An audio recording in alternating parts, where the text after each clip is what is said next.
Praise the lord. యేసుక్రీస్తు వారి పరిశుద్ధమైన నామంలో మీ అందరికీ వందనాలు, శుభాలు తెలియపరుస్తున్నానండి. కీర్తనల గ్రంథం 126 కీర్తన 5వ వచనం. కన్నీళ్లు విడుచుచు విత్తువాడు సంతోష గానముతో పంట కోసెదరు అని దేవుని వాక్యం సెలవిస్తుందండి. మనం ఎప్పుడైతే ఈ లోకంలో బాధతో దేవునికి ప్రార్థన చేసి విత్తనాలు విత్తుతూ ఉంటామో, దేవుడు సంతోషమైన పంట మనకి ఇస్తాను అని దేవుని వాక్యం సెలవిస్తుందండి. మనం ఈ లోకంలో దేనిని బాధపడాలి, ఆయన పరిశుద్ధాత్మ పొందుకునేదానికి మనం యేసుక్రీస్తు వారిని అడగాలి. ఈ లోకంలో మనకు ఉద్యోగాలు ఉన్నాయి, మనం 10వ వంతు దేవునికి దశంభాగం చెల్లించే బిడలగా ఉండాలండి.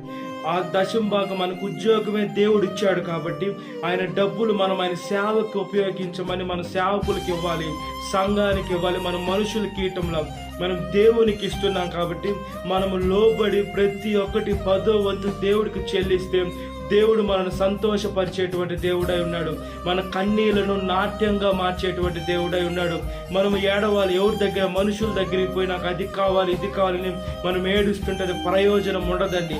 కొన్నిసార్లు మనుషులు ఉపయోగపడతారు, కొన్నిసార్లు మనము చులకనైపోతాం, కొన్నిసార్లు దూషిస్తారు, కొన్నిసార్లు ఏదేదో అంటారు. కాబట్టి మనం మనుషుల దగ్గరికి వెళ్ళి ఏడవకుండా మనం సాక్షాత్తు దేవుని దగ్గరికి వెళ్ళి బాధపడేటువంటి బిడలగా ఉండాలి. మనం కన్నీళ్లు విడవాలి, మనస్ఫూర్తిగా ఏడవాలి.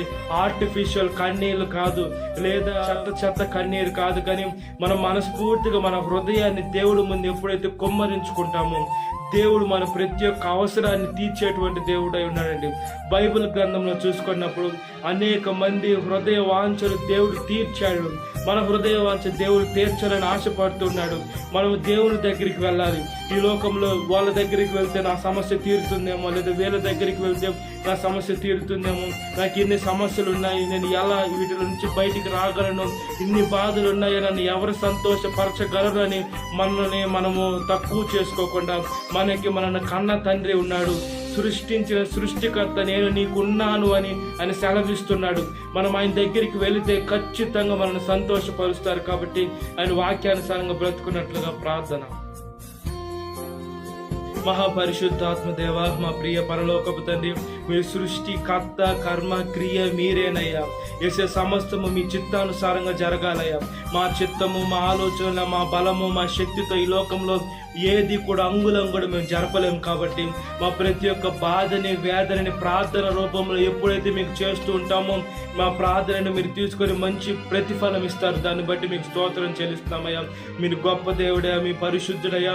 అదేవిధంగా దానియేలు సింహబోన్లో వేసినప్పుడు ఆయన భయపడకుండా ప్రార్థన చేస్తూ ఉన్నారు. అది కన్నీళ్లు విడిచే సమయము అయినా కూడా ఆయన బాధపడుతూ ఉన్నప్పుడు ఆయన ప్రాణానికి ఏమి కాకుండా నీ సాక్షిగా నిలబెట్టాడు. ఇప్పుడు దానియేలు గ్రంథం ఉందంటే మీరు పెట్టిన భిక్ష మాత్రమే. ప్రతి ఒక్క బిడ్డని మీరు ఏ రూపాన్ని కాపాడుతున్నారు, ఆ బిడ్డలో దేవుడే కాపాడారు అనే ఆలోచన విధం కలిగి ఉండాలా.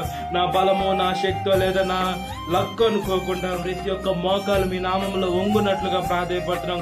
ప్రతి ఒక్క నాలుక మిమ్మల్ని స్తుతించాలా. ప్రతి ఒక్క కన్నీటి బొట్టు మీ దగ్గర కారిస్తే వాళ్ళకు జవాబు దొరుకుతుంది. కాబట్టి ప్రతి ఒక్కరు మీ దగ్గరికి వచ్చే మంచి మనసుని, మంచి ఆలోచన విధానాన్ని తెలుసుకునే శక్తిని దయచేయండి.